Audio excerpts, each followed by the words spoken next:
21 जुलाई 2025 को जो भारतीय राजनीति में हुआ वो आजादी के बाद कभी नहीं हुआ था। पिछले 75 साल के इतिहास में देश में 14 उपराष्ट्रपति बनाए गए, तभी तो विपक्ष से लेकर सत्ता पक्ष के नेता तक इसके बारे में चर्चा कर रहे हैं और किसी के पास इस बात की जानकारी नहीं है कि आखिर हुआ क्या है। हालांकि उन्होंने अपने इस्तीफे में स्वास्थ्य का हवाला दिया है, लेकिन उनके पिछले कुछ बयान इसका खंडन भी करते हैं। तो वहीं राजनीति के जानकार इस तरह के कयास लगा रहे हैं जैसे कि बिजनेस एडवाइजरी कमेटी की बैठक में 2 बड़े मंत्रियों को ना पहुंचना, जस्टिस वर्मा के खिलाफ महाभियोग का मुद्दा या फिर राजस्थान की राजनीति में नई भूमिका की तलाश।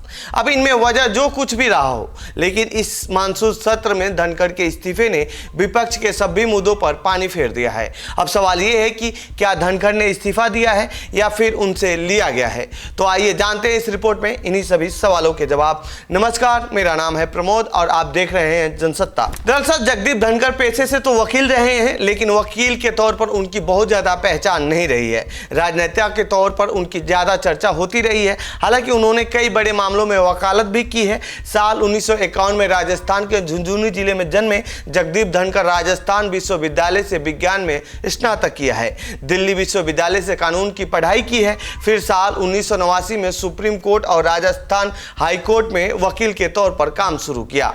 साल 1989 में झुंझुनू से लोकसभा का चुनाव जीता और पहली बार संसद पहुंचे। जनता दल से अपनी राजनीतिक करियर की शुरुआत करने वाले धनखड़ ने जनता दल को छोड़ कांग्रेस का हाथ थामा, लेकिन कुछ समय बाद उनका कांग्रेस से भी मोह भंग हो गया और बीजेपी ज्वाइन कर लिया। लेकिन वो संगठन के साथ ही काम करते रहे जब तक कि उन्हें साल 2019 में बंगाल का राज्यपाल नहीं नियुक्त किया गया।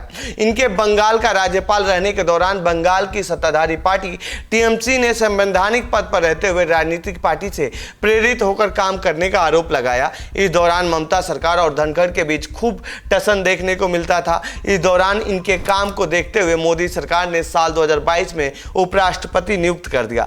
जैसा कि आप जानते हैं, ये भी एक संवैधानिक पद है। इस पद पर बैठा व्यक्ति किसी पार्टी का नहीं माना जाता है, उसके लिए पार्टी की राजनीति महत्व नहीं रखती। लेकिन धनखड़ इससे बहुत अलग थे। संसद की कार्यवाही के दौरान विपक्षी सांसद उनसे काफी नाराज होते थे। यही नहीं, विपक्ष के नेता खड़गे ने आरोप लगाया था कि धनखड़ राज्यसभा अध्यक्ष नहीं बल्कि बीजेपी प्रवक्ता की तरह काम कर रहे हैं। हालांकि इन आरोपों से कभी भी धनखड़ को कुछ प्रभाव नहीं पड़ा, वो अपनी ही स्टाइल में काम करते रहे। क्या इस्तीफे की वजह है जस्टिस वर्मा केस? राजनीतिक गलियारों में चर्चा यह है कि जगदीप धनखड़ ने जब जस्टिस यशवंत वर्मा के खिलाफ विपक्ष के महाभियोग नोटिस को स्वीकार किया तो इससे सरकार नाराज हो गई। बताना होगा कि जस्टिस वर्मा के दिली आवाज से जले हुए नोटों की नगदी के ढेर मिले थे और इसके बाद सरकार उनके खिलाफ महाभियोग नोटिस लाने की तैयारी कर रही थी। सरकार के अलावा विपक्ष भी इस मामले पर सक्रिय था, वो भी जस्टिस वर्मा के खिलाफ नोटिस लाने की तैयारी कर रहा था। सीधे शब्दों में इस मामले को समझे तो जस्टिस वर्मा के घर से नकदी मिलने को लेकर 2 अलग अलग प्रस्ताव तैयार किए जा रहे थे। एक प्रस्ताव सरकार की ओर से और दूसरा विपक्ष की ओर से। लोकसभा में सरकार ने विपक्षी सांसदों सहित 145 सांसदों के हस्ताक्षर जुटा लिए थे, जबकि लोकसभा में सिर्फ 100 सांसदों के दस्तखत की जरूरत थी। सरकार ने सत्र शुरू होने से पहले ही साफ कर दिया था कि वह जस्टिस वर्मा के खिलाफ महाभियोग प्रस्ताव लाएगी। दूसरी ओर विपक्ष न सिर्फ जस्टिस वर्मा बल्कि जस्टिस शेखर यादव का मुद्दा भी उठाना चाहता था। जस्टिस शेखर यादव पर विश्व हिंदू परिषद के कार्यक्रम में विवादित टिप्पणी करने के चलते उन्हें हटाने की मांग की गई थी, लेकिन सरकार ये नहीं चाहती थी। कुछ लोग उनके इस्तीफे की वजह एक ये भी मान रहे हैं। बीएससी की बैठक में क्या हुआ? दोपहर करीब 1 बजे धनखड़ ने बिजनेस एडवाइजरी कमेटी यानी बीएससी की बैठक की। बैठक बेनतीजा रही और विपक्ष सरकार के सुझावों पर फैसला लेने के लिए और समय की मांग की। धनखड़ ने कहा कि बीएससी की एक और बैठक शाम 4:30 बजे होगी। दिन में 3 बजे विपक्ष ने जस्टिस वर्मा को हटाने के लिए धनखड़ को नोटिस सौंप दिया और इसके बाद कांग्रेस के राज्यसभा सांसद जयराम रमेश ने ट्वीट कर इसकी जानकारी दी।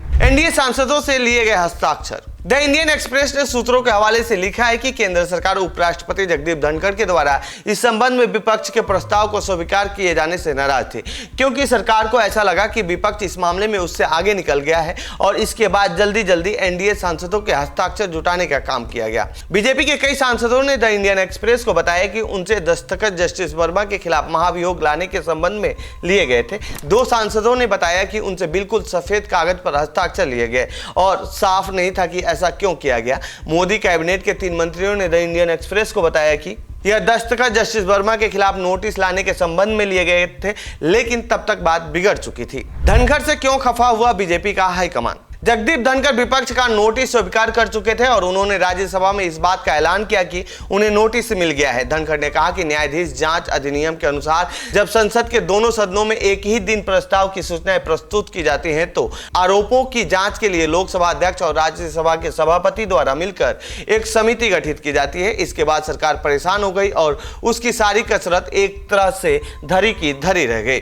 बीजेपी के कई सूत्रों ने द इंडियन एक्सप्रेस को बताया कि धनखड़ की ओर से विपक्ष के नोटिस को स्वीकार करना एक तरह से अप्रत्याशित और चौंकाने वाला काम था। सरकार के एक टॉप सोर्स ने इंडियन एक्सप्रेस से कहा कि उन्होंने इस मामले में हमारे नोटिस का भी इंतजार नहीं किया और एक अहम घटना यह हुई थी। धनखड़ ने इलाहाबाद हाईकोर्ट के जस्टिस शेखर यादव को हटाने के विपक्ष के नोटिस का भी जिक्र किया और यह बात भी सरकार को पसंद नहीं आई, क्योंकि सरकार इस मामले में बहुत ज्यादा सख्त नहीं थी। बीएससी की बैठक में क्यों नहीं आया कोई सरकार का प्रतिनिधि?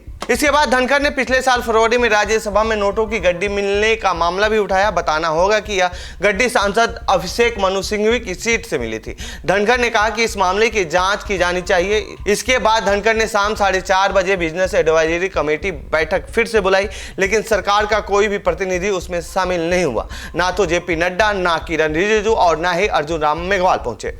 मंगलवार यानी 22 जुलाई को संसद भवन में पत्रकारों से बात करते हुए नड्डा ने कहा कि रिजिजू और उन्हें धनखड़ को पहले ही सूचित कर दिया था कि वे बैठक में शामिल नहीं हो पाएंगे क्योंकि उनका कुछ और काम है।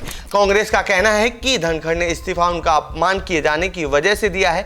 इसके बाद रात 9:25 पर धनखड़ ने राष्ट्रपति को इस्तीफा भेज दिया और इसमें स्वास्थ्य के कारणों का हवाला दिया। इसके अलावा जगदीप धनखड़ पर आरोप लगते रहे हैं कि वो कई तरह की राजनीतिक गतिविधियों में भी हस्तक्षेप कर रहे थे, जिससे बीजेपी हाईकमान खुश नहीं था। तो वहीं मीडिया में सूत्रों के हवाले से खबर यह भी छपी है कि जगदीप धनखड़ राजस्थान जाना चाहते हैं, लेकिन बीजेपी इसके लिए तैयार नहीं थी। अब सवाल यह है कि आखिर धनखड़ की इस्तीफे की असली वजह क्या है? ये तो सिर्फ जगदीप धनखड़ ही बता सकते हैं, लेकिन इस मामले में अभी तक उनका कोई भी बयान सामने नहीं आया है।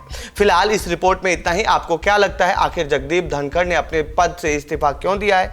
कमेंट बॉक्स में बताएं। बाकी देश दुनिया की खबरों के लिए बने रहिए हमारे साथ। धन्यवाद।